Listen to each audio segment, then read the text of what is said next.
Welcome to the Critics Corner. I'm Andrew Branca with the Waxahachie Sun. I'm here with David Dunn with Southlake Style Magazine. And we're here to talk about a new, exciting Adam Sandler movie. I know Adam Sandler and exciting new movie are kind of things that you don't hear too much, but you know, Really don't. I'm kind of excited about this new movie about Adam. I mean, he's more known for his comedy and his humor, getting his early start on like places like Saturday Night Live to well-known movies like Waterboy and Big Daddy and other well-known comedy movies. But for a long time, he's been working to branch out into a little bit more serious roles. We've seen that over the years in a number of movies like Reign Over Me or The Cobbler, which those are good, but I think in his latest movie, he really just tops himself in the ability of what he can do. And that movie is currently out on Netflix called Hustle. So, David, why don't you tell us a little bit about about this film here?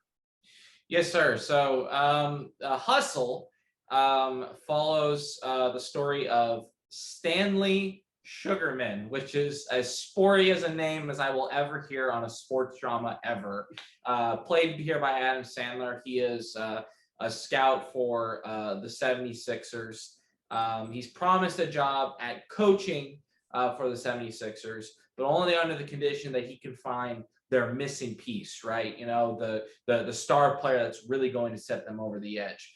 And he finds that in a player from Spain named Bo Cruz, played here wonderfully by Juancho Hernan Gomez, which I've never seen him in a film before. I haven't seen him in TV or movies or whatnot. Dude crushes the role here. He completely and utterly crushes it. And yeah, the story pretty much becomes a little bit of a Rocky-esque kind of a drama about this scout wanting to see this player, go the distance. He's wanting to realize his dream at becoming a basketball coach. It's a really I don't want to say it's typical, but it's the formula, man. You have the underdog story of the athlete, and this time of a basketball scout. You have their higher, larger than life dreams they're working towards. You have the training montages, the sequences. You have the jerks that are getting in their way, the people you want to cuss out on the courts before the referee kind of interjects between y'all. And this movie is so good. This movie is so great. Oh my God. And I really don't know where to begin as far as to which elements I think works the best for me. Actually, since you already brought it up, I'll bring it up as well. Adam Sandler. Dude is crushing it as of late.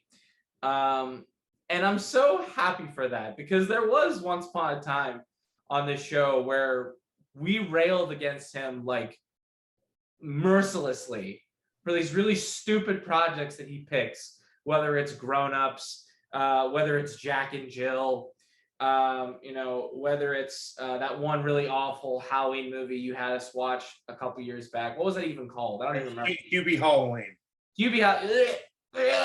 Well, I have to say the first Grown Ups movie was okay. You're being generous. You're being more generous to Grown Ups than you are being to Uncut Gems, which let me lead into that. Because you did mention, obviously Adam Sandler has dabbled into dramatic roles here or there. Obviously, he did it with Reign Over Me. He was excellent there. He did it with Punch Drunk Love. It was excellent there. And he did it with Uncut Gems, which I think is an excellent movie and an excellent performance.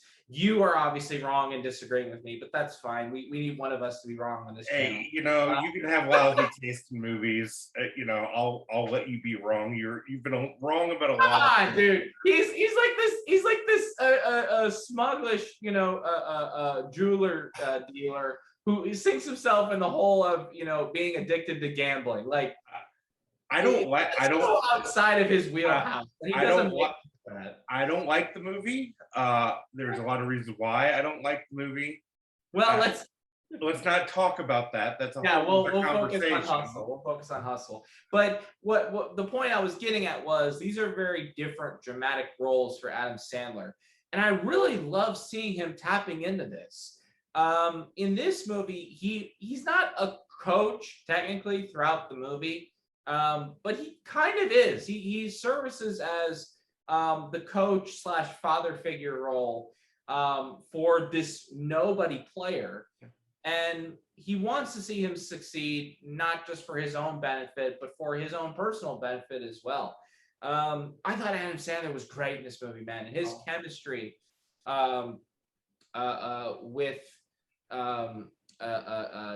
Juancho Hernando Gomez, amazing. These two are my favorite cinematic duo this year. And I am throwing in Maverick and Rooster from Top Gun Maverick when I say that. Like it's a great dynamic. It's like Mick and Rocky from those movies. Like it's such a great dynamic between the two. Well, let me dive in here a little bit. You know, you're right. It definitely has that underdog element to it, but I also think it has that little bit of a redemption kind of story to it as well. Because you look at Adam, he's this kind of broken individual who's been working hard his whole life, had his dreams shattered at a young age while he was in college of playing sports professionally. And then you have this other guy who, you know, Bo Cruz, who really hadn't had an opportunity to showcase his talent to anybody outside of, you know, the local basketball courts in the playground or near his apartments or anything in Spain. This story is incredible. The reason why I like it so much is rather than like Top Gun Maverick, which was great and I love that movie, but it's more real to me in the aspect of this could actually happen.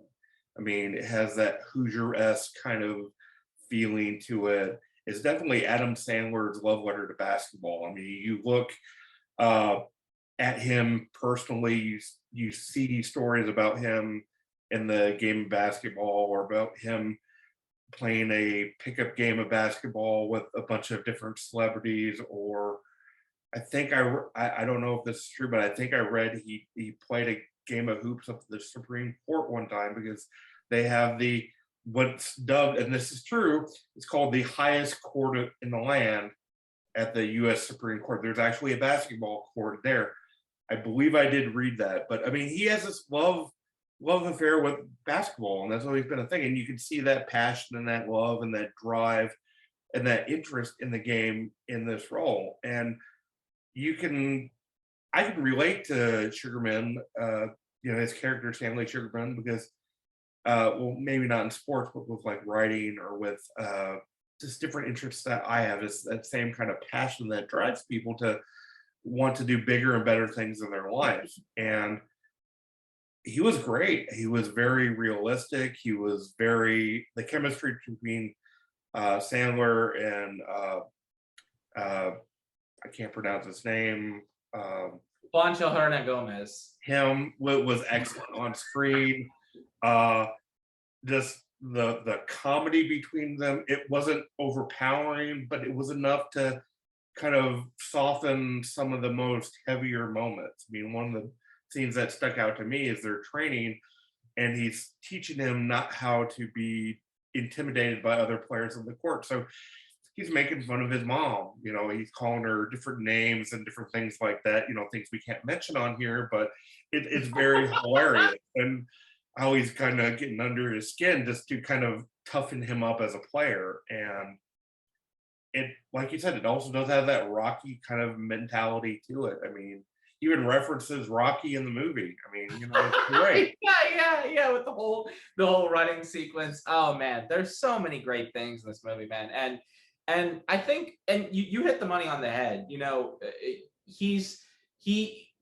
there's definitely an affinity and a love and a really deep appreciation for basketball and its players in this movie. I mean, shoot, in the end credits, the actual NBA players that appear in this movie, Exactly. They get higher billing than the actual like cast does. So that right there is another reason, another example showing Sandler's love of the sport. But even deeper than that, you hit the money on the head when you talked about, how easily relatable Stanley Sugarman and Bo Cruz in this movie. You don't have to be a basketball player or a basketball fan to watch this movie and fall in love with it, and these characters and their struggles and their aspirations towards being bigger than what they are, and having a bigger life than what they've dreamed of. Those are all very relatable things that all of us as human beings intrinsically share.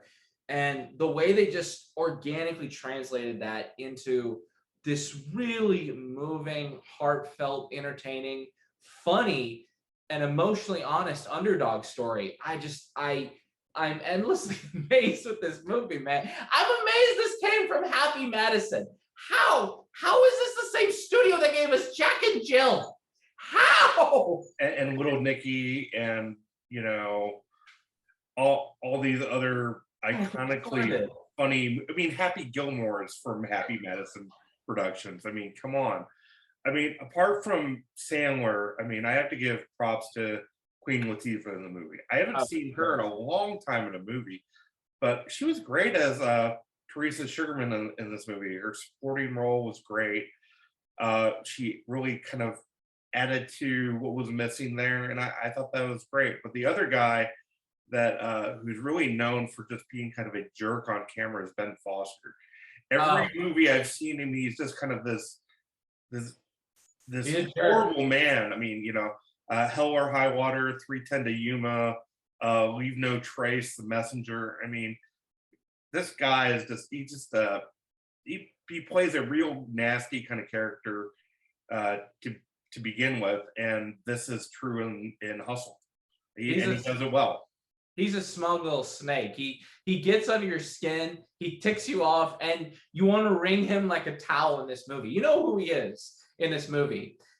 He's King Joffrey from Game of Thrones if he went into basketball. That's exactly who he is. He's King Joffrey on the basketball court. And he did a great job as the movie's antagonist, man. You love to hate him. You love to root for Adam Sandler. You love to root for Bo Cruz. It's just, I really struggle to think of the last time that I've seen a sports drama and it's made me feel this much.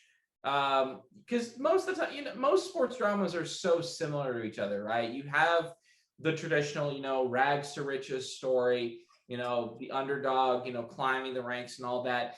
That formula has been done and redone so many times. It's so easy to get tired of it. But Hustle is approached with a genuine love and effort that doesn't feel formulaic. It feels honest. It feels earned. It feels like it really is coming from the hearts and souls of not just Adam Sandler, not just Happy Madison, but also the basketball sport as a whole. There's so much. It's hard to look at this movie and not see its influence on Adam Sandler and on this story. It's just it's timeless, man. I love this movie so much. Well, the one thing I thought was cool is the support from the NBA in this movie. You had so many professional athletes. You had guys that are Hall of Famers. Dr. J was in this movie. Julius Erving, man. I mean, come on. I mean, here locally. I mean, Mark Cuban was in here. Like, there's so many people. I think one of the basketball players actually was an antagonist to Bo Cruz. I don't remember his name, but I want to say like his rival on the court was also like a basketball player. And I've also got to mention one actor, because I grew up watching this guy on television and I was surprised to see him. Janelle White. Steve I know in this movie. He was actually really good. I've seen him in some other smaller stuff, but I was like, Urkel's in the movie. Wow. Not just Urkel, but Sonic the Hedgehog. How does Sonic the Hedgehog come into the story of Hustle and be in the background? Oh my God, I loved seeing this movie. That was such a surprise, man. There's so much to love about this movie, man. There's so much to love about it. Well, I gotta say, as Adam Sandler would say, this movie was amazing. That was amazing. Amazing. No, seriously, it was really amazing, and you need to watch this movie. So You really do. It's a must to, see. to wrap it up here, 1 out of 10, how many stars do you give this? I'm teetering between a 10 and a 9.8. Screw it. I'll just round it up. It's a 10. It's a 10. I really can't find, there's very little wrong with this movie, and thinking of a flaw, I really can't think of any. Even the basketball players, even though they're not trained actors, they were excellent in the movie, and they really do a great job riling you up the same way they rile up players on the court. It's one of those really special gems. You really owe it to yourself to experience. And honestly, I'm a little peeved it was not released in theaters. I mean, I'm glad it was released on Netflix, but just to see this all on the big screen, I would have loved to have seen that. But It was actually one role that Shaq didn't suck in. huh? Shaquille O'Neal, he was in the movie. It was actually one role he did not suck in. So I know. See, if a movie can make Shaquille O'Neal good, like that's something special. definitely. Well, I have to give it a 9. I thought it was great. It was a good time. I enjoyed it immensely. I highly recommend this movie. So if you haven't seen Hustle, get Netflix or borrow somebody's password, which I'm not advocating, but if you do, don't tell anybody. They're putting up ads soon anyway. Go for it. Yeah, I mean, go over to a friend's house, watch it. It's a great movie. It's a great way to spend a Saturday night. So absolutely go see this movie. Absolutely. So, well, that's going to do it for today's edition of the Critics Corner. So if you have any thoughts, suggestions, or comments, let us know, and we'll get back with you. And we'd love to chat some movies up with you. So we will see you guys back next week. See y'all next week, everybody.